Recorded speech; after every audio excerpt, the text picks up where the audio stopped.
Steel Plaza. Please stand clear of the doors.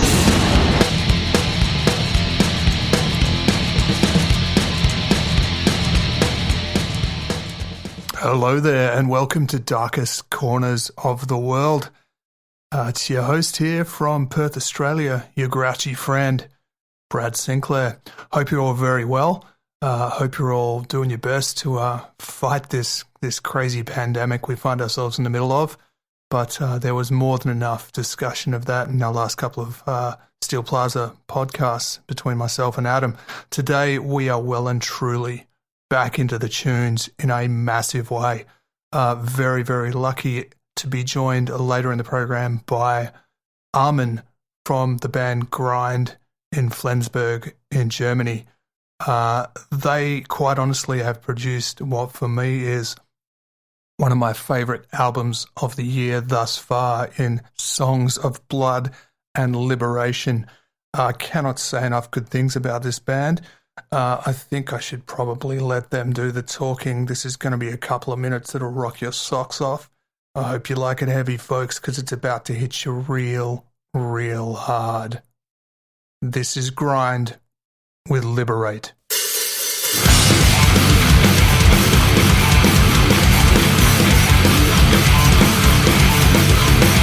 We must liberate ourselves from the machine we have become. No time to move on, not enough horizon. Illuminate the sky, we dream of you together. We must liberate ourselves from the machine we have become.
That was Liberate by Grind, and you're on Darkest Corners of the World.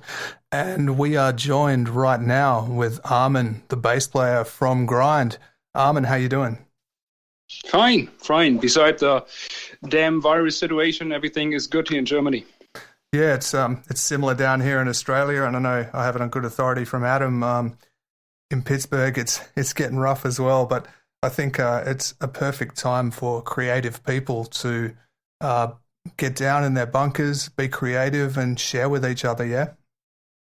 Yeah, you're right. Hopefully lots of good songwriting is taking place all over the world right now. I mean, that entire industry, people living from entertainment is, of course, suffering. But, yeah, I like your way of seeing it, that it also has some positive effects being at home. Absolutely. I think there's, if nothing else, there is a lot of young guitarists and bass players and musicians who are about to go from level 1 to level 50 faster than any of us have ever done in our life, with the amount of time they got to practice. That's right. Good point. So talking about Liberate, look, that's straight up my favourite song off the record.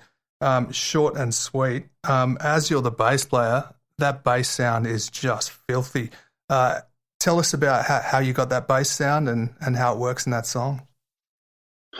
Well, actually, the bass sound is reflecting the sound of the entire recording session. Our plan was to sound raw and in your face. And for that reason, we added a little bit of distortion to the bass and lots of mics and loud amps. That was all about it. Nice.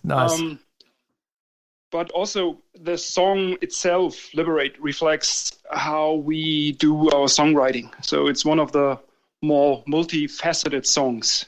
I agree. Yeah, nice. It starts very much in your face, a little bit of trash-like, and then it also has some power metal elements in it, and then to the end it becomes a little bit melodic and such. So this is how we see grind, and this is how we write songs. So everything comes together. We blend styles of heavy music together. That's our mission. It's great. It's great that you said that because you just saved me a lot of words. I love, in particular, that melodic part at the end where it goes through that climb, that melodic climb. I think, looking at some of the influences that you guys have and some of what you talk about yourselves in your bio, you really can hear that post-rock kind of thing happening there, and it kind of erupts out of this just filthy brutality beforehand. It's wonderful. Nice. Thank you very much. There's another thing that I really dig in the songwriting, and that is taking just a very simple mid-paced crunchy riff and doing it over some wild drumming and then breaking into the groove. That is really cool, man. Tell us about that. That must have been fun to write. The good thing about us is that we have two major songwriters in this band, the two guitarists. As you know, as a musician of heavy music, the riffing is where it all starts. So it's all about the riffs, and they come up with riffs from, well, let's say two different perspectives. They have two different kind of angles on how riffing must be. Death metal-like riffs mostly come from Bent, and the more noise-like, grind-like riffings, that comes from René. And for that reason, it can happen that also within one song you hear those two different kind of styles. And yes, of course, it is fun. And it's hopefully not that boring to listen at the end. It has a great sense to it, a great sense of purpose, which is quite difficult to do in a song so short, but the elements really come together nicely. Nice. Yeah, that's good to hear.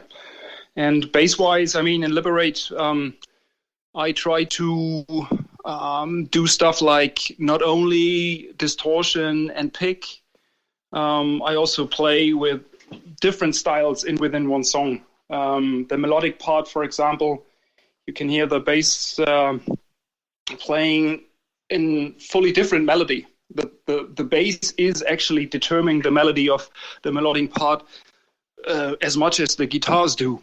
And this is, from the bass perspective, what I plan to add to it. As a bass player myself, I love what I'm hearing there. It's a responsibility, to link that melody with the rhythm. So that's what we aim to do as bass players, and I think it's always great to hear it in really extreme music. And there's just so many cases of that if you really take the time to listen. How about lyrically? What insights can you give us lyrically into the song? The major message is that we do not really have a clue about writing lyrics, and the thing is that we luckily found out early enough, and for that reason we cooperated with a guy called Daniel, who is a lyrics enthusiast, and he provided the lyrics to the record. So we are not that skilled writing. We are more skilled writing and arranging music. And for that reason, we are so happy to have him on board for the lyrics. And they are, they are also not that much metal-like. So if you take a close look at them and listen to them closely, you hear stuff like unicorns. We have a song about unicorns. My daughters love it since I translated it. But this is probably not that often to be found in the metal scene, right? A song about unicorns. The total role that he has is to write the lyrics. That's his only role in the project? Yes, correct. That's He was awesome. providing all the lyrics. That's really cool. I think it speaks to the quality of creative people you are when you can put ego aside and actually seek someone out to that end. I mean, people use mix engineers, they use producers, they use whatever. I think it's fantastic, and I think there's a richness to the lyrics, and it does really add to that authentic and real feel that I get from the album. So yeah, that real feel is obviously something that we're really attracted to on Darkest Corners of the World, and this next act, JP2, certainly has that realness going on. It's a solo act out of Orlando, Florida, by way of Puerto Rico. It's a song that is an amazing vocal performance with some really sweet harmony work going on. There's a beautiful depth to the mix.